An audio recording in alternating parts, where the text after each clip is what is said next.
Hello everyone. Our video is about application of processing and preservation techniques on specific food product, confectionery. Hello, we are Muhammad Amir Hassan and Sidi Munira.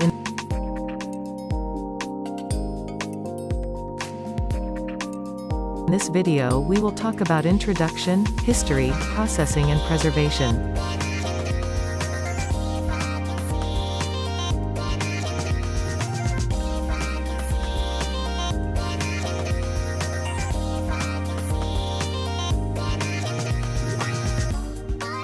Firstly, what is confectionery? According to the Wikipedia, it say that confectionery is the art of making confections, which are food items that are rich in sugar and carbohydrates. However, the definition of confectionery is difficult to explain. Baker's confections and sugar confections are the two main and broadly overlapping categories into which confectionery is often separated. Cakes, pastries, and other sweet-baked items make up the majority of baker's confectionery, also called as flour confections. Baker's confectionery excludes everyday breads, and thus is a subset of products produced by a baker.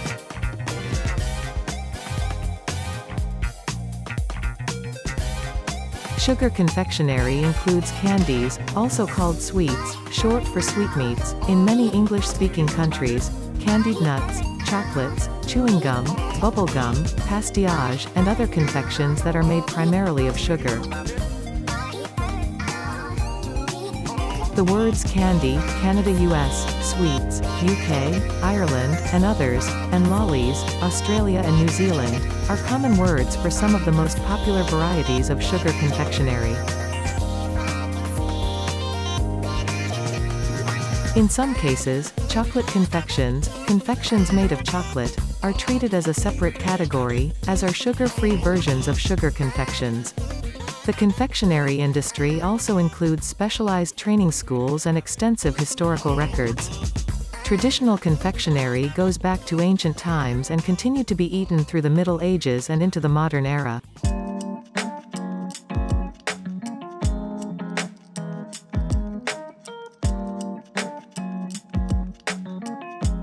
Confectionery was dependent on honey, before sugar was widely available in the ancient Western culture.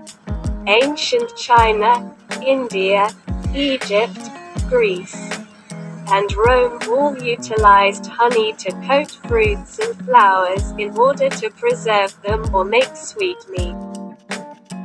The Persians and Greeks first encountered the Indian subcontinent and its reeds that yield honey without bees during the 6th and 4th century BC. They accepted sugar and the cultivation of sugarcane, which they later disseminated. Southeast Asia and the tropical Indian subcontinent are home to sugarcane. Early on in the history of sugar use in Europe, the pharmacy played a crucial role in the creation of sugar-based preparations. From the Arabs and Byzantine Greeks, physicians in medieval Europe learned how to use the substance medicinally. Little, twisted sticks of drawn sugar, known in Arabic as al-fanad or al-panad, were one Middle Eastern treatment for rheums and fevers. Al-phoenix, Penidia, Penids, Pennet, and pan sugar were the names given to these in England. They were the ancestor of current cough drops and barley sugar.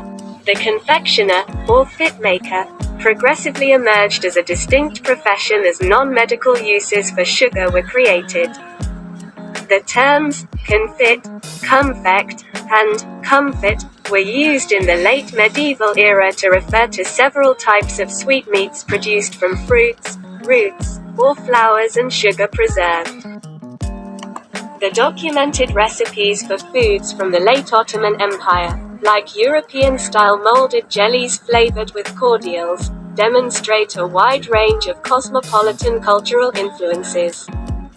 Ottoman sweets, particularly lumps of delight, Turkish delight, rose to popularity among European and British high society in Europe. Friedrich Unger, the royal confectioner, published Conditore des Orients, a significant study of Ottoman confections, in 1838. after serving as a maid for 6 years in Manchester, England.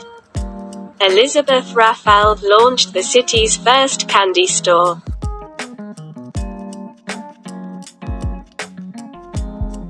Next, we'll make the drop candy. We start the process the same, boiling the sugar and adding the flavor. The sugar plum is a drop candy where everything is the same color. Everything else we did used multiple colors. Because of this, we could cheat a little. We could add the coloring and the flavoring in the pot at the same time. Hot pot! And when we poured it on the table, we could pour it thinner and over a larger surface area so it would cool faster. It just speeds up the candy making process. We can tell by the texture of the sugar, the temperature of the sugar, and then we add the citric acid, because citric acid will burn if the sugar's too hot.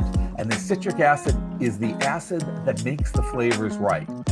Most of these flavors come with no acid in them, and most fruits have acid in it. Just gets like impossibly thin. The problem with teaching candy making is it's all about touch. Consistency changes constantly. There's one point that we want to cut it. We want to cut it when the outside is hard and the inside's still liquid so we can average out the temperatures. You can see it's like starting to become a little bit more compact. But then when we want to manipulate it, we want more of a clay consistency when we're doing the initial shape, but we want it to get harder to keep the shapes once it's done. It went from a liquid to now it's behaving like a non-Newtonian fluid. And that means that right now it's flowing like a liquid, but if we put a lot of pressure in it, it would behave like a solid.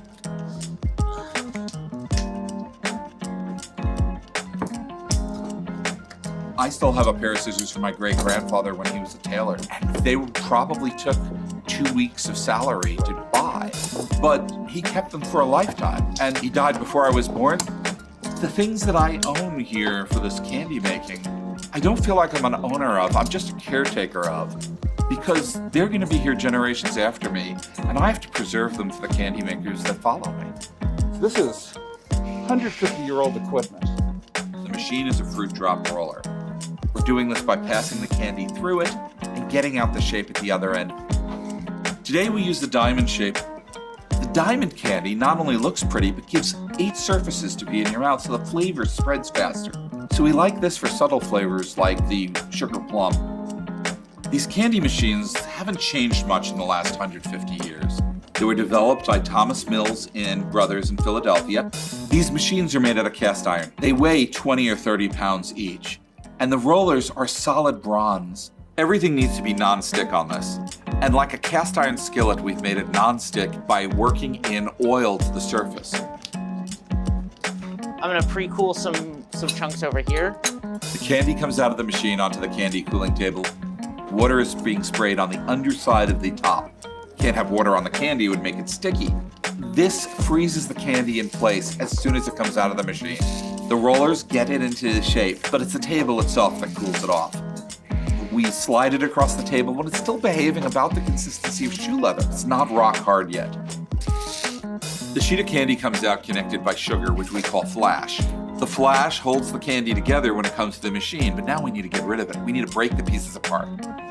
And we do that by dropping the candy. The last thing we have to do is get rid of all the sugar dust, the remnants of the flash. We have to do this because the candy under its own weight, just like glass to a certain point, will fuse back to itself.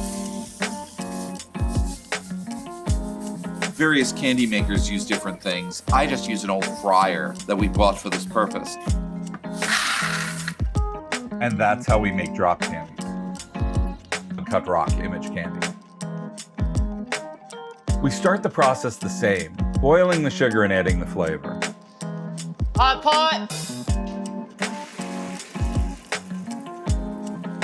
I call it image candy. The correct term is cut rock. It was originally invented in Blackpool, England. It's also sometimes called Blackpool rock. Smells like pink. Blackpool rock is sold in a big piece with the art all the way through, like a stick of rock, they call it. What we're doing is we're taking it into bite-sized pieces, which is the cut rock part. Okay, well, let's go. Sounds good. The metal of the equipment's important. All of our metal is mild steel, not stainless.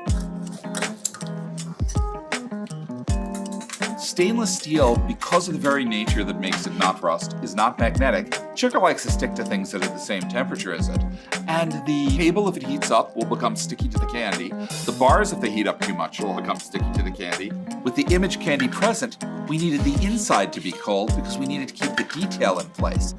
I say we should move to the table right about now. Mine piece is good. I don't know if yours is. Mine's a little hot, but we have time to cool it. And I did this by cooling off the corners of the presents.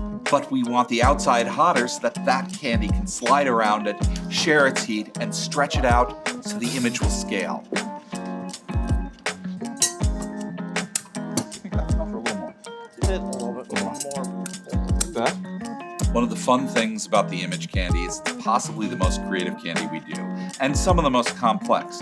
We have to create three-dimensional art. That's a good shape. In the case of the present, we wanted the inside color of the present, the light blue, to be opaque. So when we put a clear blue wrap around it, light went through the clear blue, bounced back out, and hit your eye and looked more spectacular. Beautiful. That technique is called cloisonne, little boxes. We're making a little box for the light to bounce in and out. And by tapering the circles of candy that I made, sort of like candy straws that are filled with white candy, I was able to make the illusion of a bow or make the shape of a bow. Because what good would a present be without a bow? But the bow is designed to be much taller than it ended up. I let the weight of the candy, being a non-Newtonian fluid, get it to its final shape. Once we have the shape in the center, we pat it around with the white candy. This is for two reasons. One, it gets it away from the outer edge. When the light goes through that wrap on the edge of the present, it bounces back out at you. Then we need to do an outer wrap of unpulled candy. The pulled candy are like tiny little air bubbles, so if we just cut the white candy, it might crumble, it might make a diagonal cut. But if we wrap it in the non-wrapped candy, non-pulled candy, we're able to create an outer level that'll produce a crack around it when we cut it and make smoother pieces. Then we need to use gravity to make an even taper. Our entire goal here is to make a three-dimensional funnel of candy. We've learned how to stretch the image down and scale it without losing the detail, without losing pieces, and without it distorting. And that's what sometimes takes years to master. Next, we put the candy on the batch roller and we pull it. Before we had a batch roller, we had one person rolling the candy while one person was pulling it. But now that person is replaced with high technology from about 1910. And this batch roller spins the candy.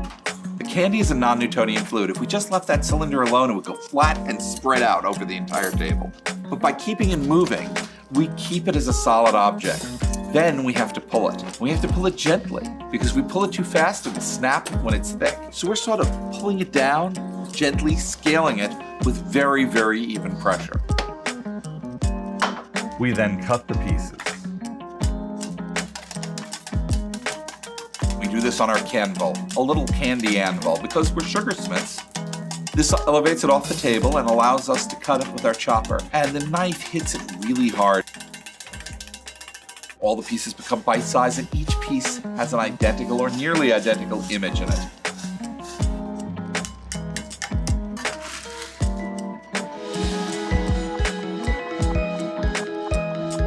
People seem to forget that history isn't that far away, and the future isn't either. And we're just sort of here in the middle, being a caretaker for what's around us. Ideas, people, friendships, loves.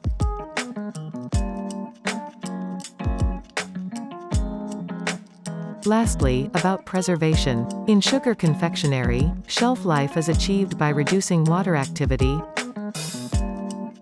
Confectionery product water activity is so low that it is microbiologically stable and can be stored at room temperature for several months.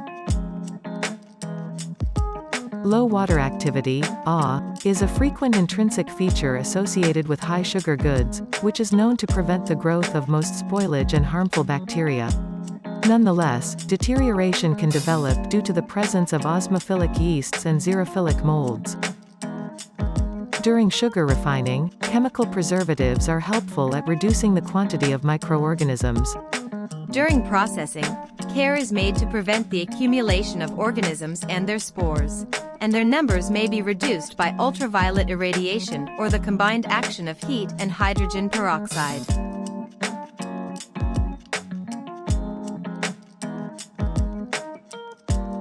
Controlling the moisture content will prevent the spoilage of confectionery products. Most commonly used preservative includes potassium sorbate and sodium benzoate. The sugar should be stored in such a way that pests are excluded and it remains dry, similar to the recommended storage temperature for grains. Many products are thermally processed at temperatures greater than 93.3 C, which will kill vegetative bacteria, yeasts, and molds. Due to their high sugar content and low Ah, most candies are not susceptible to microbial decomposition. Nevertheless, the soft contents of chocolate-covered candies may enable microbial development.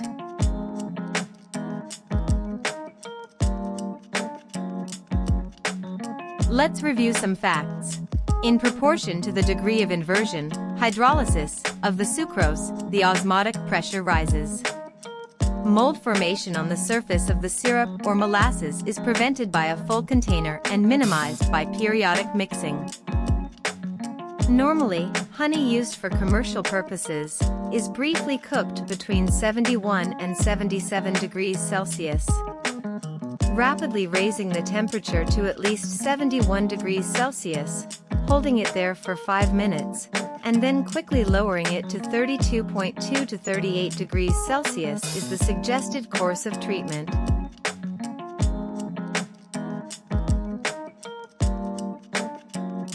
Quote of the day. Candy is childhood, the best and bright moments you wish could have lasted forever by Dylan Lauren. Very interested quotes.